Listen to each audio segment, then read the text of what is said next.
तकदीर बनल बा त काहे अलगा अलगा सबके तकदीर काहे अलगा अलगा सबके तकदीर बनल बा।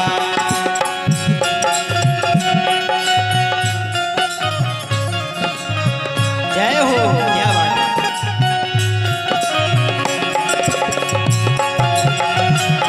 राजू भैया दोनों जोड़ा देखिए।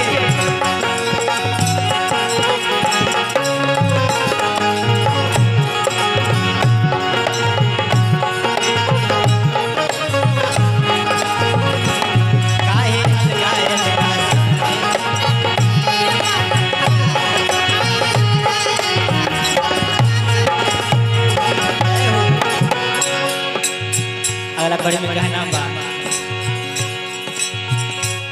केहू कार से चलेला केहू के खींचत देखली ठेला।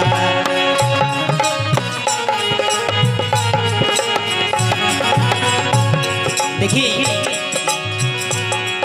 एक ही आत्मा सबके शरीर में काम करेले, एक ही आत्मा सबके शरीर में प्रवेश करेले और तकदीर अपन अपन जे जैसा करला वैसा फल पावेला। कहना बा कैसे केहू कार से चलेला केहू के खींचत देखली ठेला।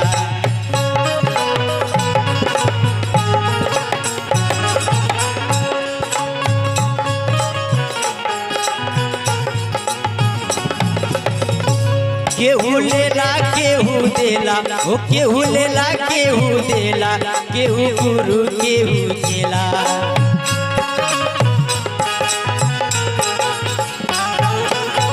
कहल जाला कि छोट जान के अपने के लाज ना रखे के चाहिए कि मैं वो से ज्यादा हम जानता नहीं, ना हम रखे के चाहिए। कहे के बाकी से केहू कार से चलेला केहू के खींचत देखली ठेला। केहू लेला केहू देला केहू गुरु केहू चेला। कहे के बा केहू साधु महात्मा केहू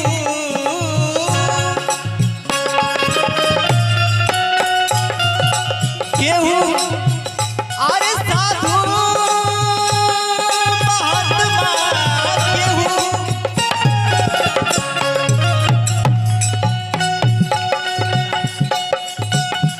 केहू साधु महात्मा केहू फकीर बनल बा।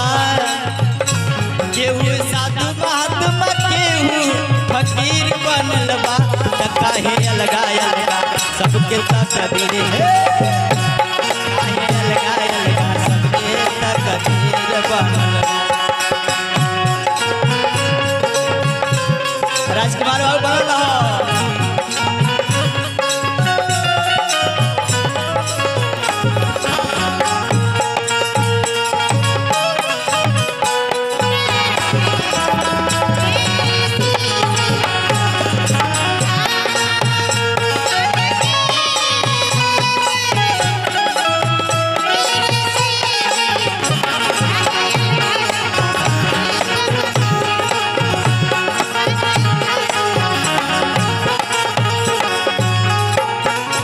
दूसरा कड़ी में कहना बा केहू भूखे से चिल्लाता कुत्ता दूध भात खाता।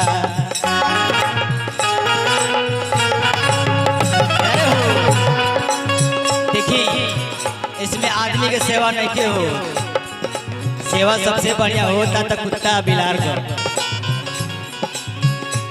नाव के देख लागल बगल कहीं। वो केहू भूखे से चिल्लाता कुत्ता दूध भात खाता।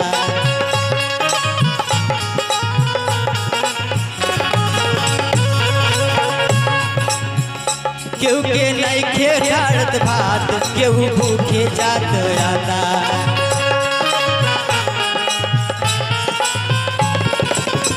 वो केहू भूखे से चिल्लाता कुत्ता दूध भात खाता। सबके लेहू देखी देखी अब ले ना बुझाता। अरे सबके कहेला भानु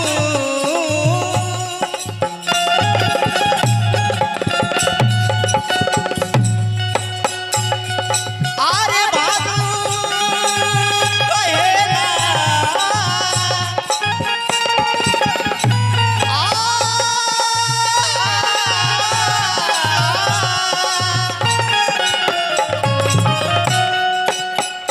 सबके भानु कहेला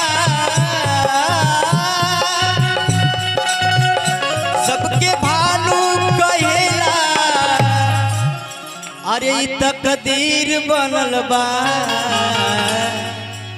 त काहे अलगा अलगा सबके तकदीर बनल बा काहे अलगा अलगा सबके तकदीर अरे केहू साधु महात्मा अरे